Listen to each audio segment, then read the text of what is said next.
Hay traiciones que llegan como un susurro y otras que explotan como una bomba, pero la mía llegó con la simple y fría luz de una pantalla de celular.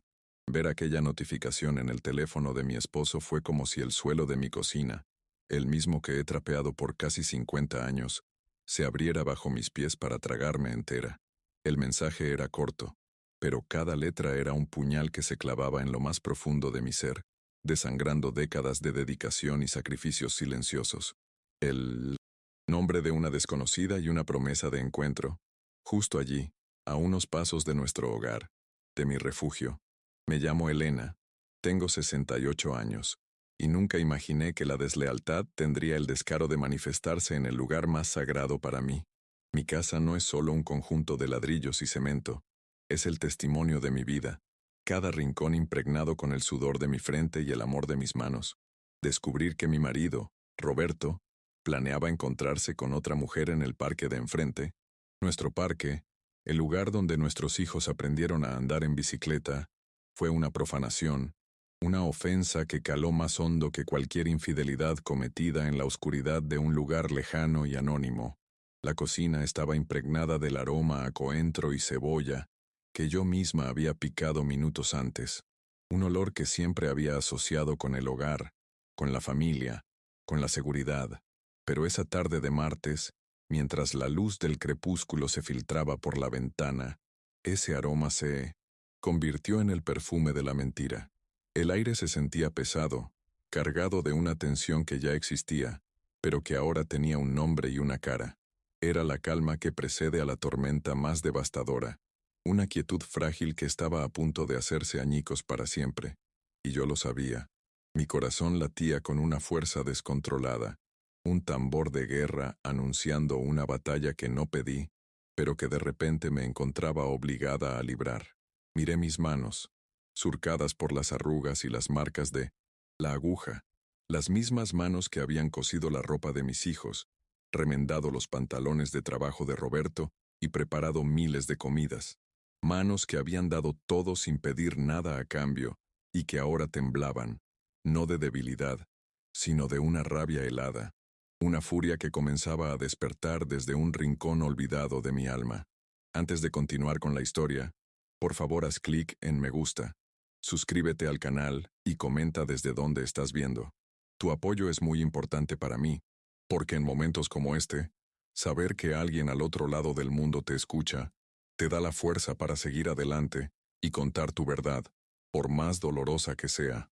Tu simple gesto me recuerda que no estoy sola en esta lucha por la dignidad. Mi mundo se había reducido a esas 4 paredes. Desde que Roberto se jubiló, la casa se convirtió en su castillo de apatía y en mi prisión de soledad. Él, un ex mecánico orgulloso, no supo cómo lidiar con el silencio de los días sin trabajo, y se refugió en el ruido del televisor, llenando cada espacio con el sonido de programas insulsos y quejas constantes sobre su vida. Yo, por otro lado, me aferré a mi vieja máquina de coser Singer, la herencia de mi madre, mi única compañera fiel en esa nueva y extraña rutina. Aquella máquina era mucho más que una herramienta, era mi ancla a la realidad, mi refugio. El zumbido rítmico de la aguja perforando la tela era la única música que calmaba mi espíritu, la única voz que no me juzgaba. Mientras mis manos guiaban la tela, mi mente encontraba un orden en el caos de mis emociones. Creaba algo nuevo, algo útil, algo hermoso, y en ese acto de creación reafirmaba mi propio valor, un valor que sentía que mi esposo ya no era capaz de ver, perdido en su propia crisis de identidad y su ego herido. Nuestros hijos, ya adultos y con sus propias vidas, apenas nos visitaban. Los crié con el sudor de mi frente, sacrificando mis propios sueños para que ellos pudieran tener una educación y un futuro mejor. Les di alas para que volaran alto y lo hicieron, pero en su vuelo se olvidaron de mirar hacia atrás, hacia el nido que los vio crecer. Las llamadas eran cortas, las visitas esporádicas, y yo me acostumbré a tragarme mis frustraciones y mi soledad, a sonreír y decir que todo estaba bien, para no ser una carga. Roberto, en su búsqueda desesperada por sentirse relevante de nuevo, encontró una vía de escape fácil. El miedo a la vejez, a ser invisible, lo consumía. Necesitaba la validación externa, la admiración en los ojos de alguien que no conociera sus fracasos ni sus manías. La atención de una mujer más joven lo hacía sentirse poderoso, viril, un hombre importante otra vez. Esa era su debilidad, su talón de Aquiles. Una vanidad tan frágil que necesitaba ser alimentada con la mentira, ignorando a la única persona que había estado a su lado, en las buenas y en las malas. Mientras él se duchaba, preparándose para su cita clandestina, el plan comenzó a formarse en mi mente con una claridad aterradora. Ya no había espacio para las lágrimas ni para la autocompasión. El dolor se estaba transformando en una determinación fría como el acero. No iba a confrontarlo. No iba a darle la satisfacción de verme rota. Eso era lo que él esperaba. Una escena de celos, gritos, un drama que lo posicionara a él como la víctima de una esposa controladora. Pero yo no iba a seguir su guión. Tomé la bolsa con el vestido que acababa de terminar para doña Carmen, una vecina a la que le hacía arreglos de costura. El dinero que ganaba con esos pequeños trabajos era el que realmente sostenía la casa, el que pagaba las medicinas y los pequeños gustos que Roberto ya no proveía. Él ni siquiera se daba cuenta de ello, o quizás prefería no hacerlo. Mi contribución era silenciosa, invisible, como yo misma me había vuelto para él a lo largo de los años. Salí de nuestra habitación y lo encontré en la sala, ya vestido y perfumado con la colonia que yo le había regalado en su último cumpleaños. El cinismo de ese detalle casi me hizo flaquear, pero me mantuve firme.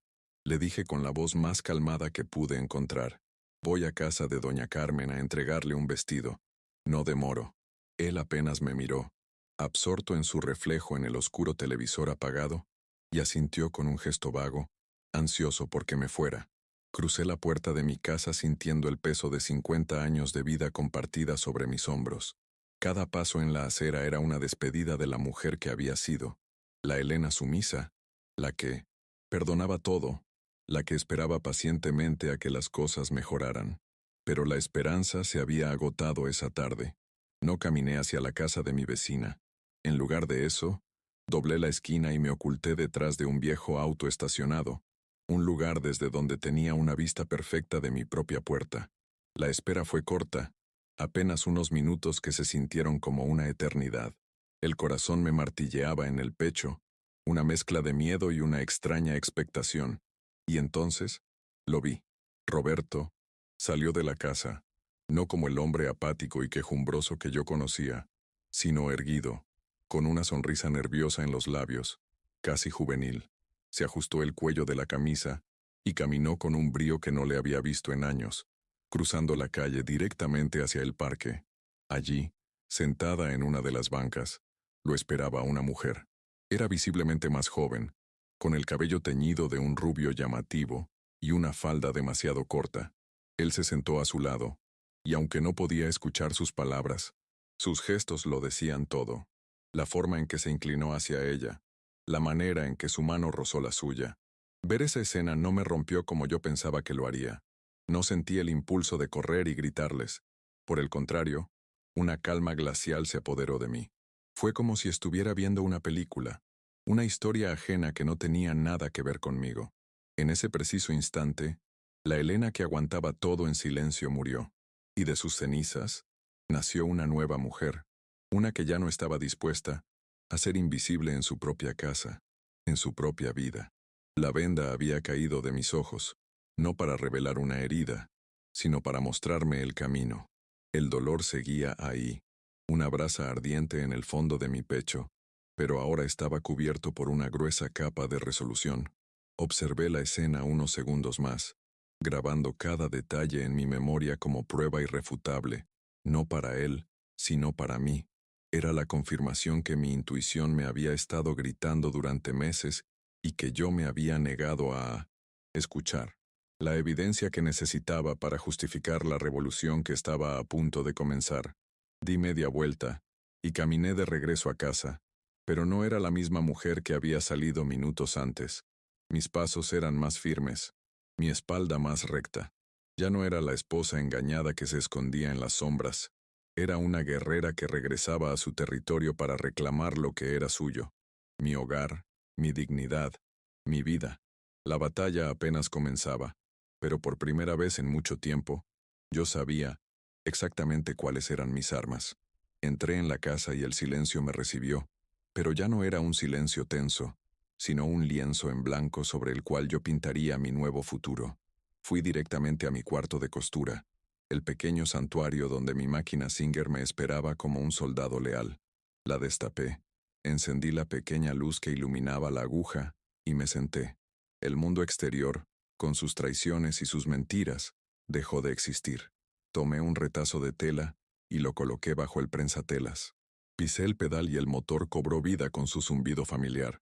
El sonido llenó el silencio de la casa, una declaración de intenciones, el himno de mi recién descubierta independencia. No estaba cosiendo nada en particular, simplemente dejaba que el movimiento mecánico me anclara al presente, a la decisión que había tomado. Cada puntada era un paso más lejos de la mujer que fui. Cuando Roberto regresó, una media hora después, lo escuché entrar silbando una vieja melodía. La alegría de su engaño lo delataba. Seguramente esperaba encontrarme en la cocina, con la cena lista y una sonrisa sumisa en los labios, pero la cocina estaba vacía y oscura. La casa estaba en un silencio casi absoluto, roto únicamente por el rítmico y desafiante sonido de mi máquina de coser, que seguía trabajando sin descanso. Me encontró en el cuarto de costura, inmersa en mi labor. La sorpresa en su rostro fue evidente. Se detuvo en el umbral, confundido por esta ruptura en la rutina que había dado por sentada durante décadas. «Elena, ¿qué haces? ¿Y la cena?», preguntó, con un tono que mezclaba la extrañeza con una incipiente irritación.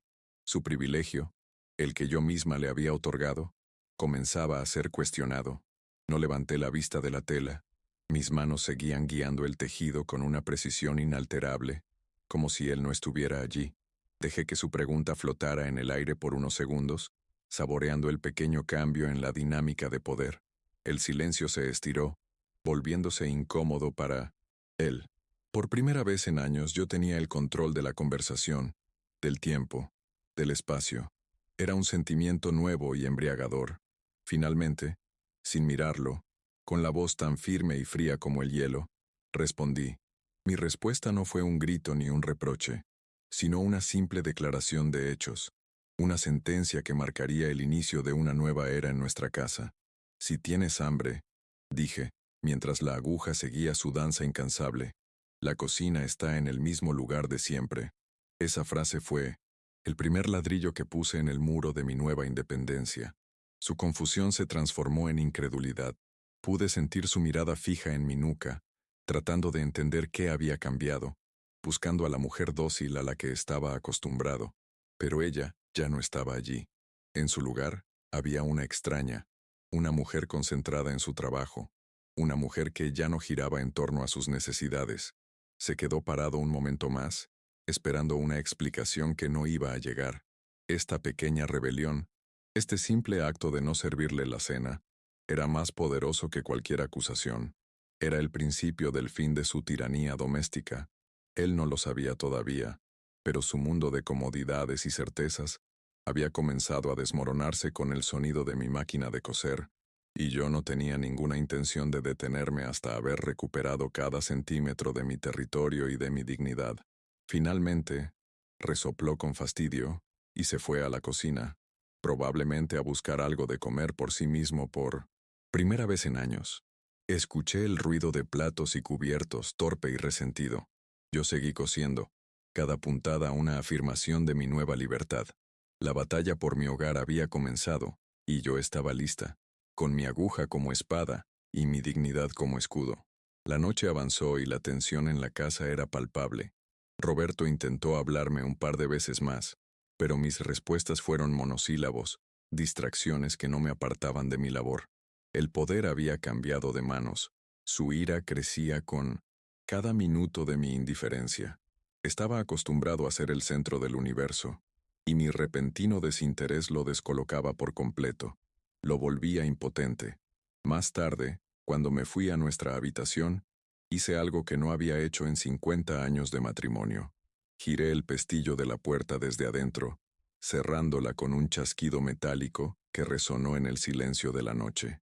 Era una barrera física, sí, pero sobre todo, era una declaración simbólica. Mi espacio, mi cuerpo y mi paz ya no estaban a su disposición. El acceso incondicional se había terminado. Escuché sus pasos en el pasillo, la manija de la puerta girando inútilmente, y luego un golpe suave. «Elena, ¿por qué cerraste?» Su voz ahora no era de enojo, sino de una genuina perplejidad. No podía concebir un mundo en el que yo le negara la entrada a nuestro propio cuarto. Su desconcierto era mi primera pequeña victoria, un bálsamo para mi corazón herido. No respondí. Me metí en la cama, del lado que siempre había sido mío, y por primera vez en mucho tiempo, sentí que el espacio me pertenecía por completo. El silencio del otro lado de la puerta fue su única respuesta. Lo imaginé allí parado, confundido, humillado en su propio territorio. Esa noche, dormí profundamente, sin sueños, acunada por el sonido de mi propia y silenciosa revolución. A la mañana siguiente, la Guerra Fría continuó. Me levanté antes que él, preparé café solo para mí y me encerré de nuevo en mi cuarto de costura. Dejé su ropa sucia en una pila junto a la canasta de lavado, un monumento a su recién descubierta autosuficiencia. Los pequeños actos de servicio que yo realizaba de forma automática y que él nunca había valorado, simplemente cesaron. Los días que siguieron fueron una escalada de tensión. Mi silencio era mi arma más potente. Él pasó de la confusión a la ira, acusándome de estar loca, de ser una ingrata, de haber perdido el juicio. Sus insultos rebotaban contra el muro de mi indiferencia. Yo ya no era su audiencia, no. Era su saco de boxeo emocional. Estaba demasiado ocupada reconstruyendo mi vida, puntada por puntada, en la seguridad de mi pequeño taller.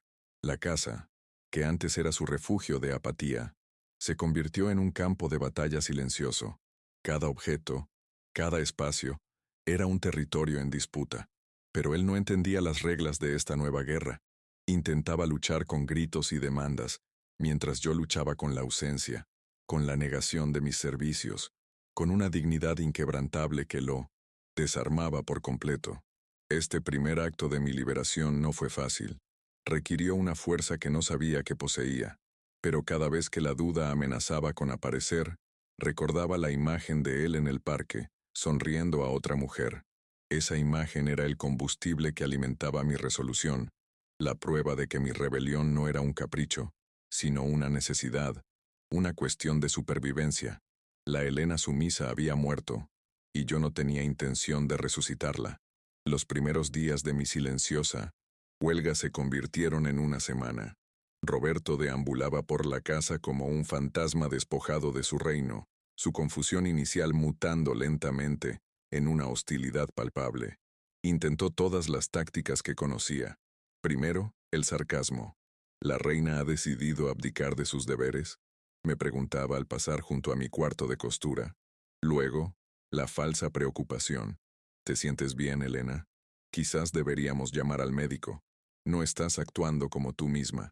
Cada una de sus artimañas se estrellaba contra el muro de mi concentración y el zumbido constante de mi máquina, que se había convertido en la banda sonora de mi emancipación.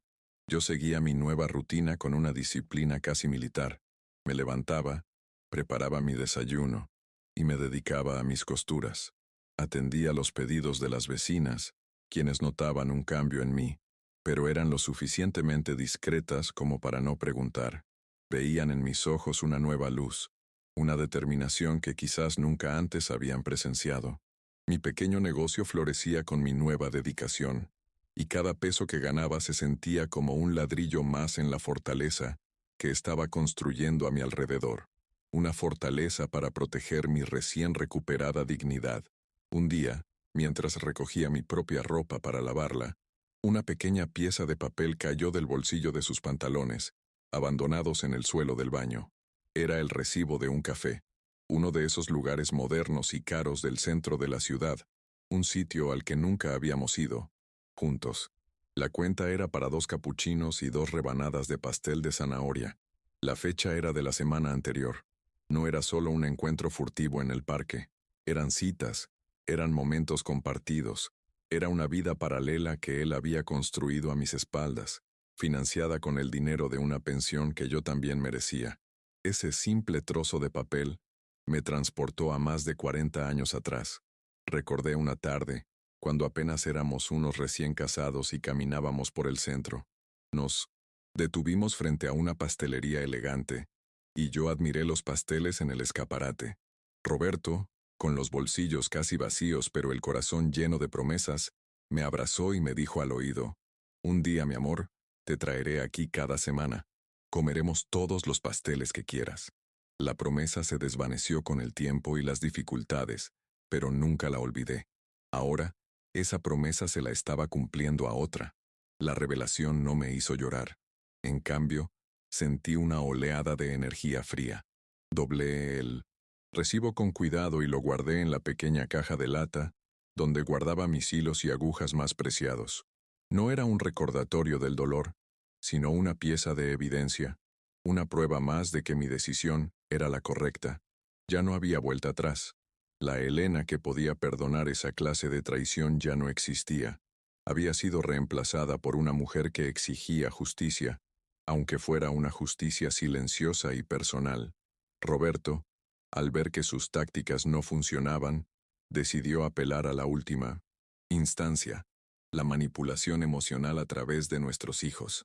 Una tarde, entró bruscamente en mi cuarto de costura, con el teléfono en la mano. «He hablado con Carlos», dijo, refiriéndose a nuestro hijo mayor. «Está muy preocupado por ti. Cree que has perdido la cabeza. ¿Eso es lo que quieres? ¿Que tus hijos piensen que su madre está loca?» Su voz era una mezcla de falsa piedad y amenaza, un intento de usar el amor que sentía por mis hijos como un arma en mi contra. Me detuve por un instante, levantando el pie del pedal. El silencio repentino en la habitación fue más elocuente que cualquier palabra. Lo miré por primera vez en días, no a los ojos, sino a la mano que sostenía el teléfono. «¿Le contaste por qué estoy así, Roberto? ¿Le contaste de tus paseos por el parque y tus cafés en el centro? ¿O solo le diste tu versión de la historia, la del pobre esposo abandonado por una mujer desquiciada?» Mi voz era tranquila, pero afilada como la aguja de mi máquina. Vio en mi mirada que yo sabía más de lo que él creía, y su rostro palideció. Se quedó sin palabras. La cobardía se apoderó de él, y sin decir nada más, dio media vuelta y salió de la habitación, dejándome con la victoria de esa pequeña escaramuza. Sabía que no les diría la verdad a nuestros hijos. Su orgullo era más grande que su honestidad, pero ese enfrentamiento me hizo darme cuenta de que necesitaba protegerme aún más. Comencé a separar mi dinero de forma más metódica. Cada centavo que ganaba con mis costuras iba a una nueva caja de ahorros que escondí bajo una tabla suelta del piso. Era mi fondo de guerra, mi pasaporte a la libertad. La tensión en la casa se podía cortar con un cuchillo. Vivíamos como dos extraños bajo el mismo techo, comunicándonos a través de portazos y silencios hostiles. Él empezó a descuidar su apariencia, como si mi indiferencia le hubiera robado las ganas de cuidar de sí mismo. Su apatía ya no era una elección, sino el resultado de su impotencia. Se había quedado sin herramientas para controlarme, y eso lo estaba consumiendo desde adentro, revelando al hombre débil y dependiente que siempre se había escondido detrás de una fachada de autoridad masculina. Un sábado por la tarde, cometió un error fatal. Creyendo que el ruido de la máquina ahogaría sus palabras, recibió una llamada en la sala contigua. Se sentó en su sillón favorito, el que yo misma había tapizado, y comenzó a hablar en voz baja, pero yo había aprendido a escuchar más allá del zumbido del motor.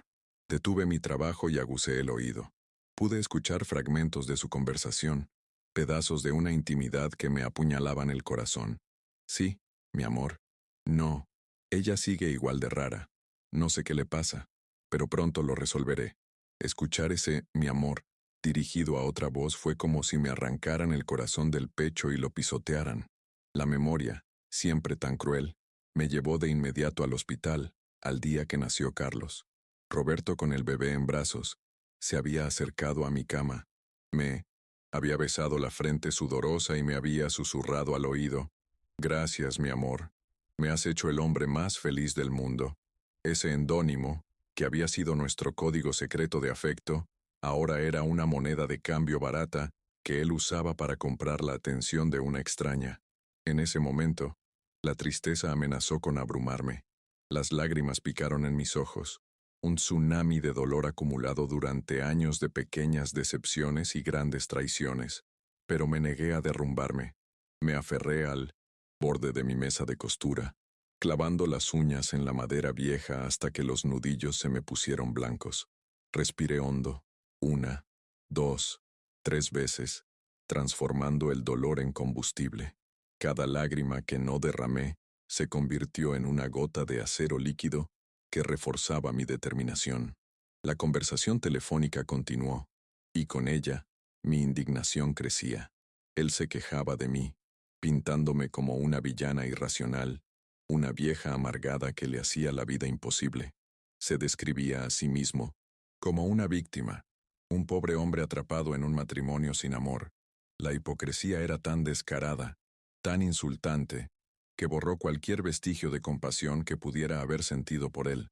Estaba escuchando la verdadera naturaleza de su carácter, egoísta, manipulador y completamente desprovisto de cualquier sentido de la responsabilidad por sus propias acciones. Cuando finalmente colgó, yo ya había tomado una nueva decisión. La separación física dentro de la casa ya no era suficiente. Necesitaba crear una separación económica total. Esa misma tarde, reuní todos los recibos de mis trabajos, todas las notas de mis clientas, y comencé a hacer cuentas. Me di cuenta de que en los últimos años, mis ingresos, aunque modestos, habían sido la columna vertebral que sostenía nuestro hogar, mientras que su pensión se desvanecía en gastos inexplicables que ahora tenían una explicación muy clara. El conocimiento es poder, y esa tarde, me sentí más poderosa que nunca. No se trataba solo del dinero, se trataba de reconocer mi propio valor, mi contribución tangible y real al matrimonio que él se esforzaba por denigrar.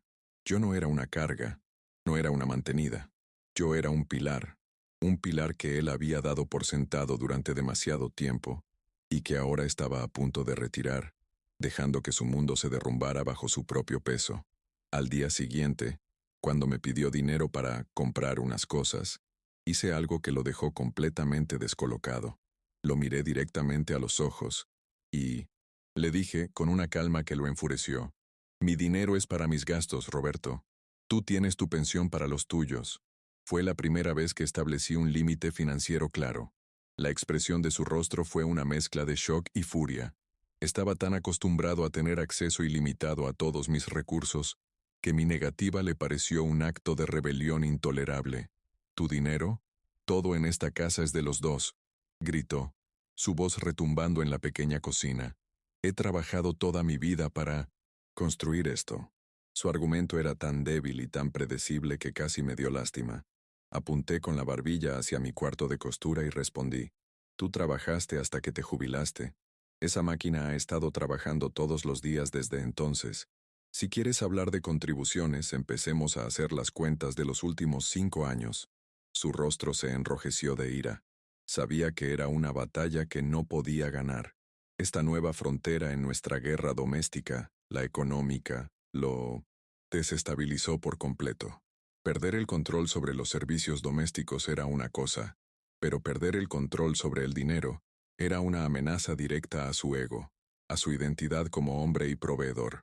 Empezó a buscar en la casa, revolviendo cajones y armarios, seguramente en busca de mi dinero escondido.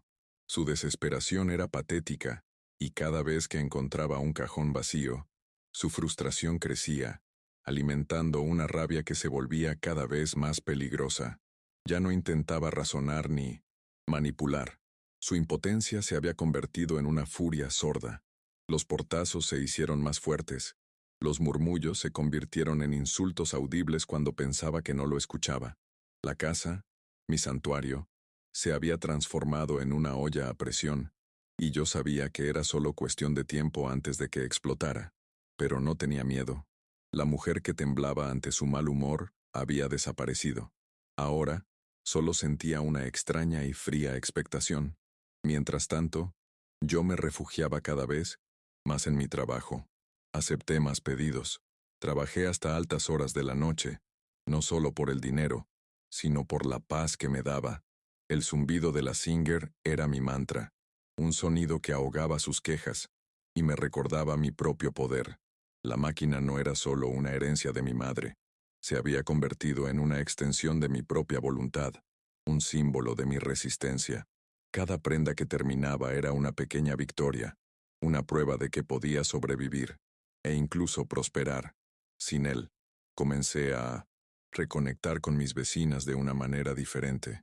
Doña Carmen, al venir a recoger un vestido, me encontró más habladora que de costumbre. Sin entrar en detalles, le hablé de la importancia de la independencia, de tener un espacio propio. Ella, una viuda que había pasado por sus propias batallas, me entendió sin necesidad de explicaciones. Nunca dejes que nadie te quite lo que es tuyo, Elena, me dijo, poniendo una mano sobre la mía. Ni tu casa, ni tu trabajo, ni tu paz. Sus palabras reforzaron mi convicción. Roberto sentía que estaba perdiendo terreno, no solo conmigo, sino con el mundo exterior. Notaba las miradas de las vecinas, sentía el ambiente cambiado del barrio. Su universo se estaba encogiendo, mientras que el mío, paradójicamente, se expandía. Mi pequeño cuarto de costura se había convertido en el centro de un nuevo mundo, uno construido sobre el respeto mutuo y la solidaridad femenina, un mundo en el que él no tenía cabida. Y eso, para un hombre como él, era la máxima humillación. Su frustración necesitaba un objetivo, un chivo expiatorio al que culpar de su caída en desgracia. Y finalmente, lo encontró. No era yo, porque atacarme directamente no le había funcionado. Mi silencio y mi calma lo desarmaban. Su rabia se redirigió hacia el único objeto que representaba todo lo que había perdido. Mi independencia, mi fortaleza, mi voz. Se obsesionó con el sonido de la máquina de coser, que antes era un ruido de fondo, y ahora se había convertido en el latido del corazón de mi rebelión. Empezó a quejarse del ruido constantemente. No se puede ni pensar en esta casa con ese escándalo, gritaba desde la sala. Vas a volvernos locos a todos. Intentaba sabotearme de formas sutiles, desconectando el cable de la corriente o escondiendo mis tijeras. Pequeños actos de guerra mezquinos que solo servían para reafirmar mi determinación.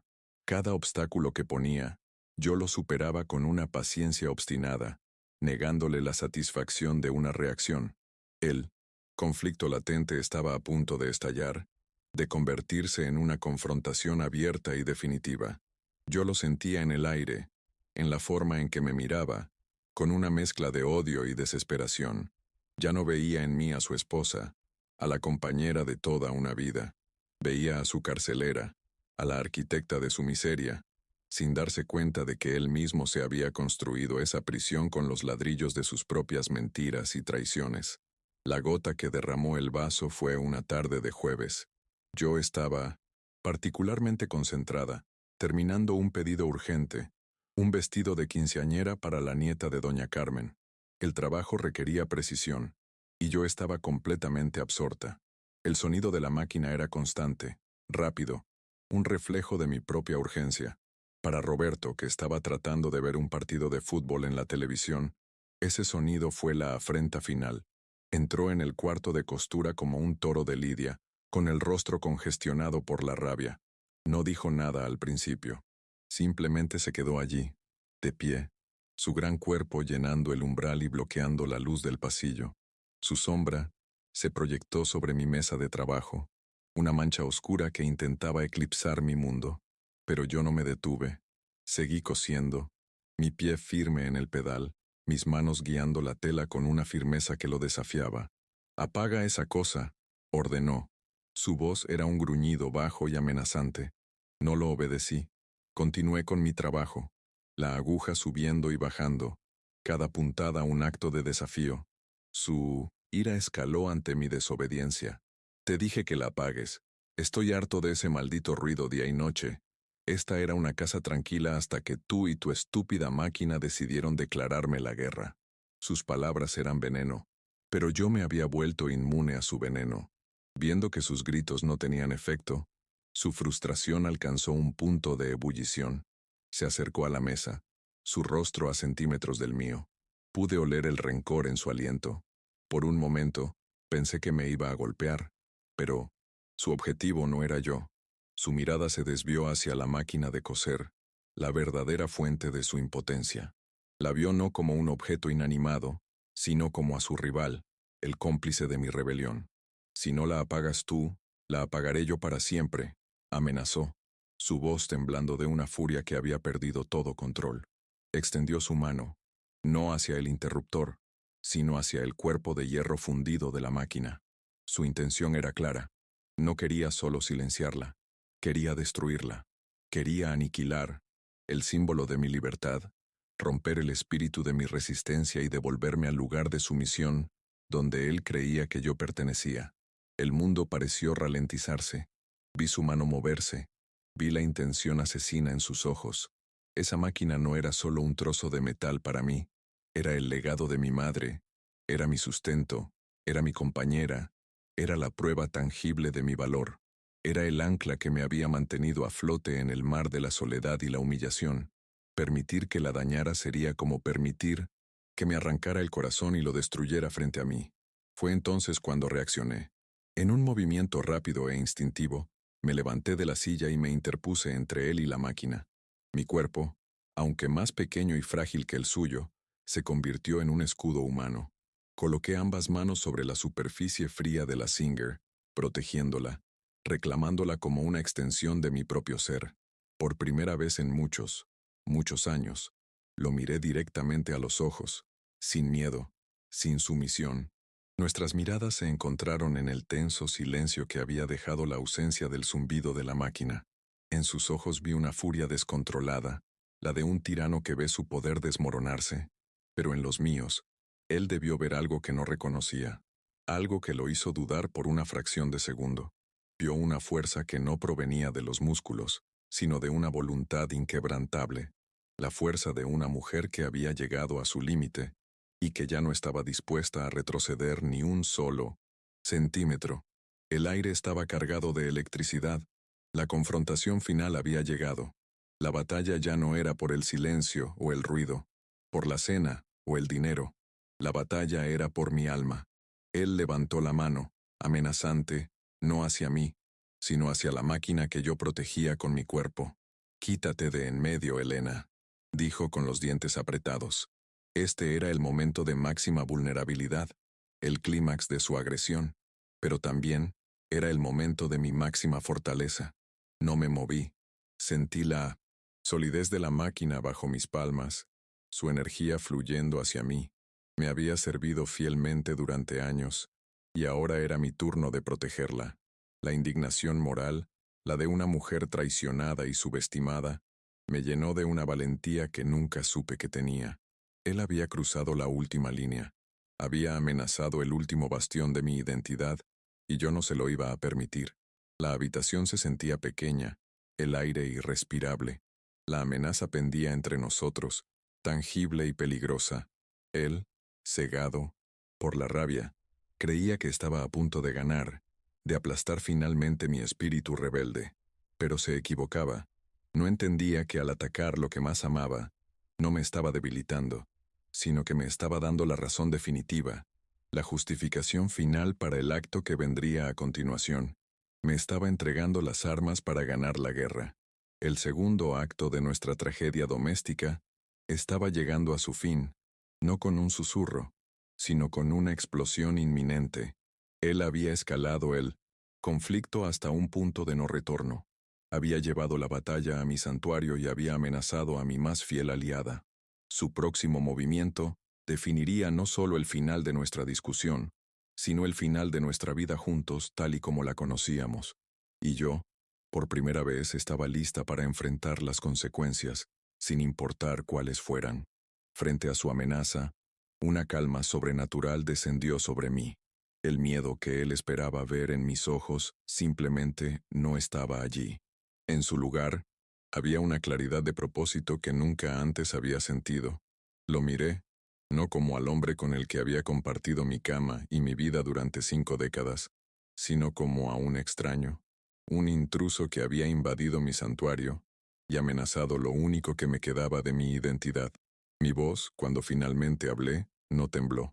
Salió firme, clara y cargada con el peso de años de silencio.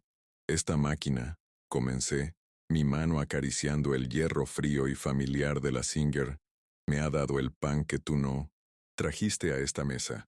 Cada palabra era una verdad afilada, una cuenta de un rosario de agravios que había rezado en silencio durante años. Su rostro se contrajo, sorprendido por la audacia de mi acusación directa. Pero yo no había terminado. Aún quedaba el golpe final, la estocada que definiría el final de esta batalla y, con ella, el final de nuestra historia juntos. Continué, mi mirada fija en la suya, negándome a parpadear, negándome a retroceder. Y me ha dado la dignidad que tú intentaste, quitarme cada día con tu indiferencia y tu desprecio. El clímax emocional no fue un estallido de gritos, sino la entrega de una sentencia tranquila y devastadora. Vi en sus ojos el reconocimiento de la verdad, una verdad que había ignorado por conveniencia. Finalmente, pronuncié las palabras que sellarían nuestro destino, la elección que le presentaba, y que en realidad no era una elección en absoluto. Tú puedes salir de esta casa, Roberto, declaré, mi voz resonando en la pequeña habitación, con una autoridad que nunca antes había ejercido. Pero ella se queda. Hice una pausa dejando que el peso de mi ultimátum se asentara en el aire tenso entre nosotros. Y entonces, le di el golpe de gracia, la comparación que lo despojaría de cualquier argumento, de cualquier justificación. Ella, a diferencia de ti, nunca me ha traicionado.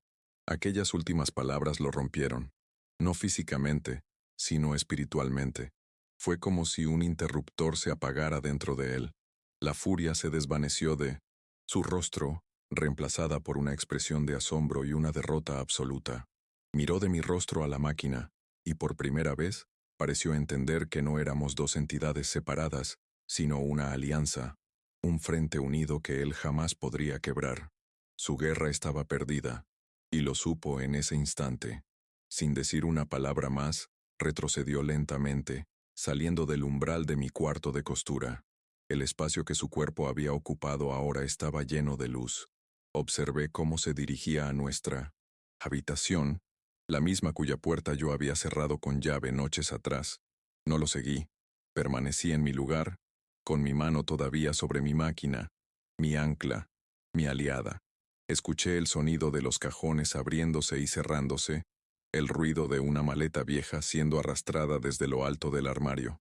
El proceso fue sorprendentemente rápido.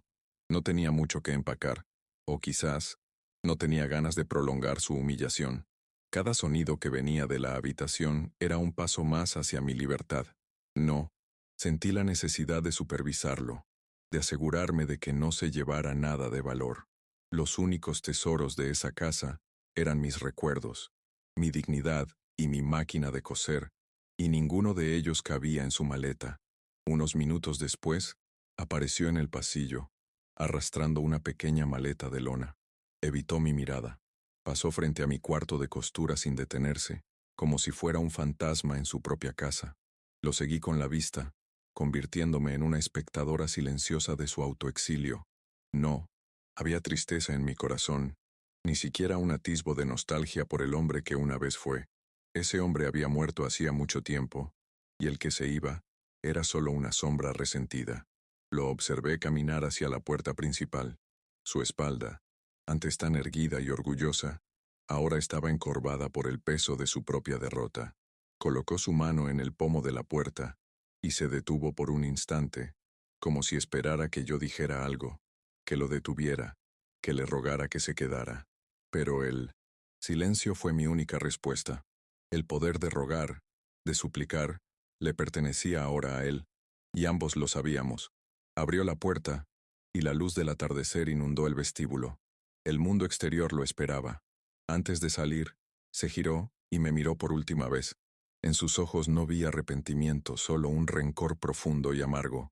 «Te arrepentirás de esto, Elena», murmuró. Sus últimas palabras en la casa que había dejado de ser suya no eran una amenaza, sino el lamento de un hombre que se negaba a aceptar su propia responsabilidad. «No, Roberto», Respondí con una serenidad que me sorprendió a mí misma. Ya me arrepentí durante 20 años por no haber hecho esto antes. Esa fue mi despedida, la afirmación final de mi liberación. Él no tuvo nada más que decir. Salió y cerró la puerta detrás de él con un portazo que, en lugar de asustarme, sonó como la música más liberadora que jamás había escuchado. El sonido del fin de una era. Me quedé inmóvil en el pasillo durante un largo rato, simplemente escuchando. El único sonido era el de mi propia respiración, tranquila y acompasada.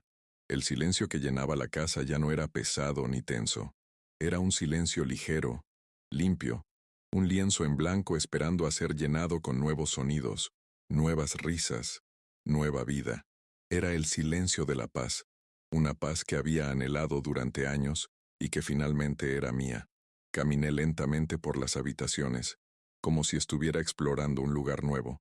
Toqué los muebles, abrí las ventanas para dejar que entrara el aire fresco, borrando los últimos vestigios de su presencia. La casa parecía más grande, más luminosa. Ya no era una prisión de soledad acompañada, sino mi reino, mi santuario, un espacio que me pertenecía por completo, en cuerpo y alma. Cuando llegué a la cocina vi su taza de café sucia abandonada en la mesa.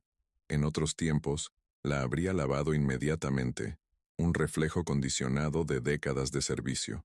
En cambio, la tomé, la llevé al bote de la basura y la dejé caer. El sonido de la loza rompiéndose fue extrañamente satisfactorio, un pequeño ritual para romper el último vínculo de servidumbre. Esa noche no cociné una gran cena. Me preparé una simple taza de té y me senté en la sala, en el sillón que antes era exclusivamente suyo.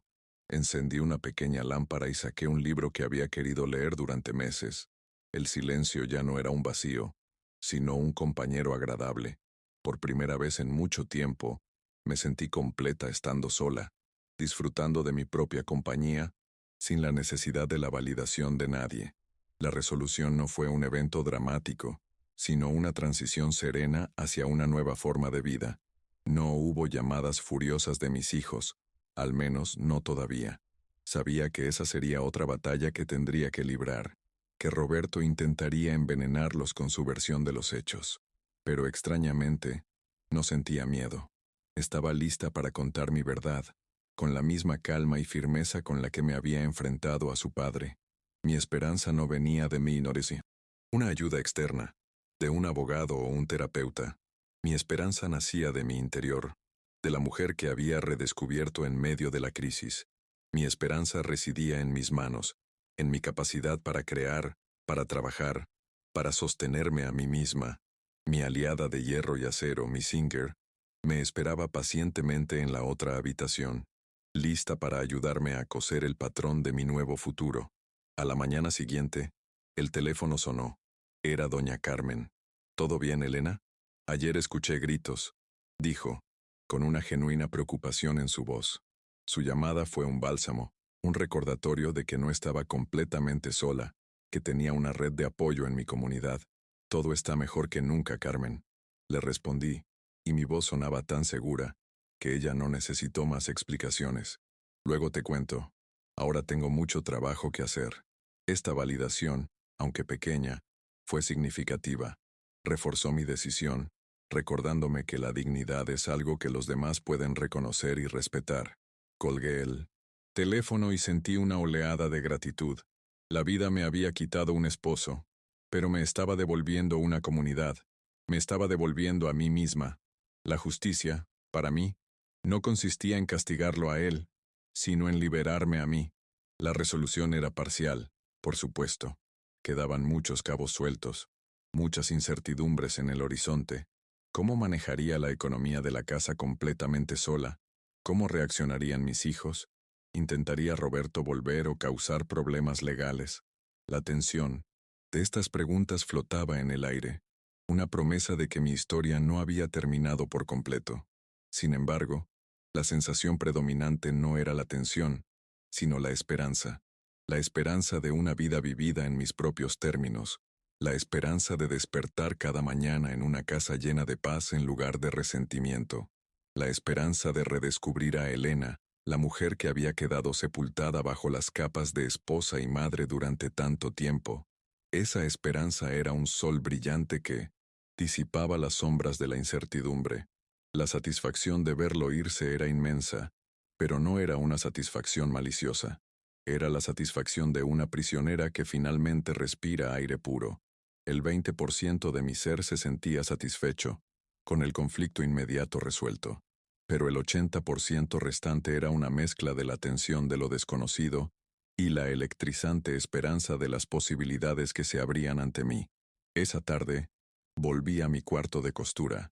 El sol entraba por la ventana, iluminando las partículas de polvo que danzaban en el aire, ya no como un signo de abandono, sino como pequeñas hadas celebrando mi libertad.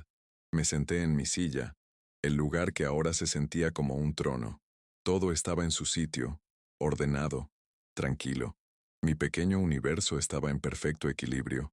Acaricié la superficie de mi máquina de coser, mi fiel compañera. Le di las gracias en silencio, no solo por ser mi herramienta de trabajo, sino por ser el catalizador de mi transformación. Ella me había recordado que yo era una creadora, una mujer capaz de tomar pedazos de tela y convertirlos en algo hermoso y útil. Y ahora, estaba a punto de hacer lo mismo con los pedazos de mi propia vida. Tomé el vestido de quinceañera casi terminado, la tela rosa brillante extendida sobre la mesa.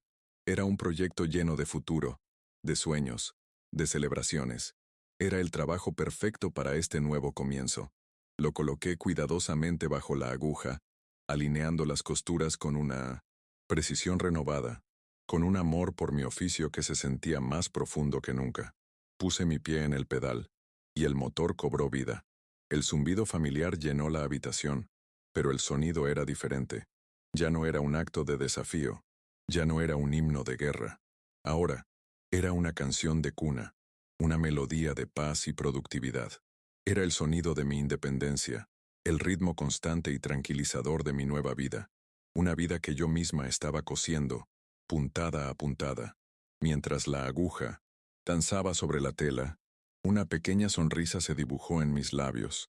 No sabía lo que el futuro me deparaba, pero por primera vez en muchísimos años, no le tenía miedo. Miré por la ventana hacia el parque de enfrente, el escenario de la traición.